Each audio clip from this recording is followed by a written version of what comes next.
Hi guys! So we are the group 5.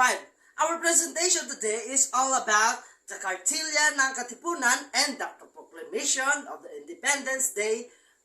Let's go!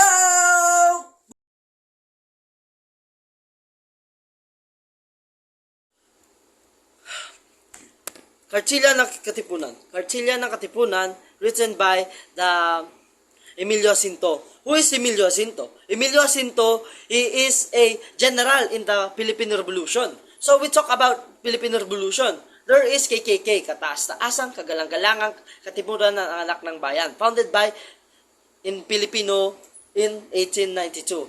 Purpose to eliminate the Spanish government.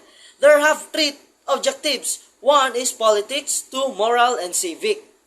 And Kartilya ng Katipunan serve as guidebook for the new member of the organization which lead out the group rules and principles. And the Kartilya ng Katipunan, we can explain the content and provision of the Kartilya as a reaction and response to the certain value system that they found abhorrent in the current state of the things that they struggle against since the document was written for the fraternity whose main goal is to overthrow a colony regime.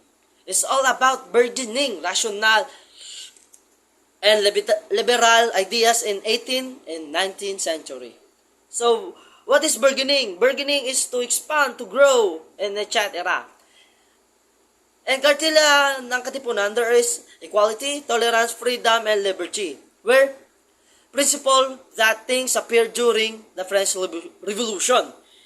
In the 18th century, expanded throughout Europe, reached that educated of the colony, Jacinto, an Ilustrado himself, certainly got an understand of this value. So, gituruan tayo ng mga values ng this book, The Kartilya ng Katipunan. Additionally, the book reveals some Victorian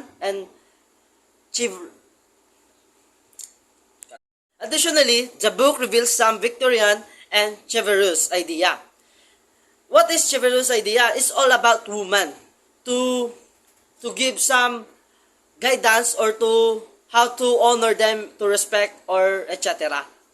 An example is provision vision in Kartilya that rapidly emphasizes that importance of honor in words and action. So, Katipunan teaching on how women should be treated with honor and respect.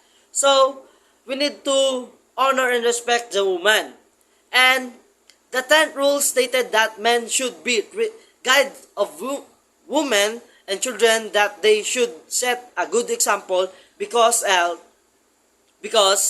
that woman and children will be led down on the path of evil. So kung di natin i-lead sa good example or good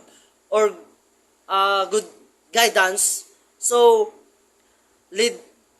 women and children will be led down to the path of evil. Yun po nakasulat sa Kartilya ng Katipunan.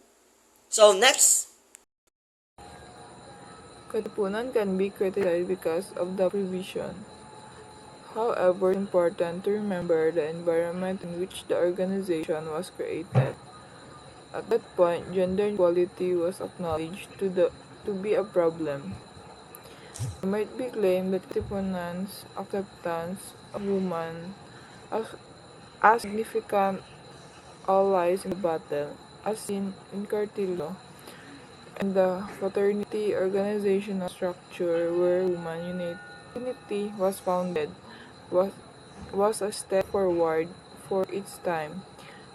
No similar effort by purposed cosmopolitan propaganda movement was successful until the movement eventual implosion in the latter part of the 1890s.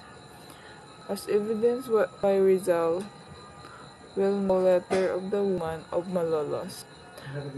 The Kartilya's rule can be divided into two categories: choose that address how one should treat one's neighbor, and choose that address how one should grow and behave.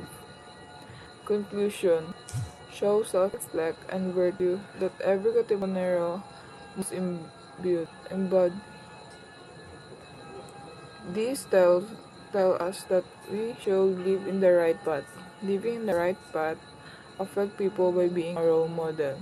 Tell us that back then our intellectual revolutionaries and have a sense of morality fighting for just and good service. Without them, we cannot inherit the braveness and courage of the true Filipino.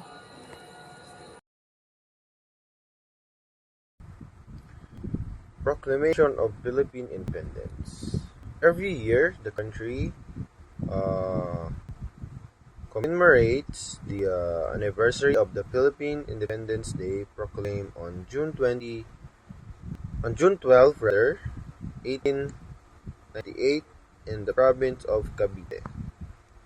Such aspects and realities of the revolutionary struggle were either unfamiliar to the middle-class revolutionary leader like Emilio Aguinaldo, Ambrosio Rianzares Bautista, Felipe Gonzamino, or were intentionally left out because they were landholders themselves.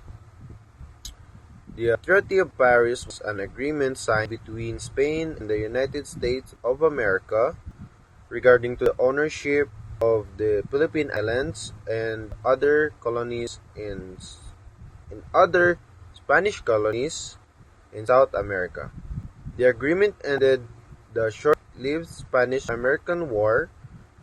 The treaty was signed on 10 December 1898, 6 months after the revolutionary government declared the Philippine independence. The Philippines was sold to the United States at $20 million and effectively undermined the sovereignty of the Filipinos after their revolutionary victory. The Americans occupied the Philippines immediately, which resulted in the Philippine-American War that lasted until the earliest years of the 20th century. Teodoro Agoncillo, he started the Philippine Revolution was an Hungarian revolution. The common revolutionary soldiers fought in the revolution for the hope of owning lands that they were telling once in the Farriers estates in different provinces like Batangas and Laguna dissolved if and when the revolution succeeded. Emilio Aguinaldo, the Declaration of shows how Aguinaldo's administration historicized the independence fight. They were reference to earlier events that shaped the anti-Spanish movement.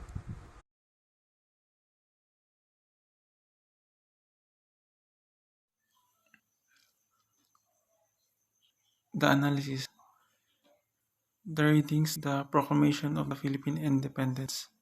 It's documents that show the point in history, the end of the 333 years of Spanish colonization of the Philippines, and the declaration of the First Philippine Republic, and the reasons and details behind the revolution against Spain. It is a significant achievement for every Filipinos as it marks the end of the Spanish ill treatments towards us. This teaches us the struggles of every countryman to achieve the freedom that we experience now. In line with that, we should cherish our gained independence by the sweat and blood of every Filipino heroes. We should love our country because without these achievements, we can truly experience and exercise the freedom that our democratic country has today.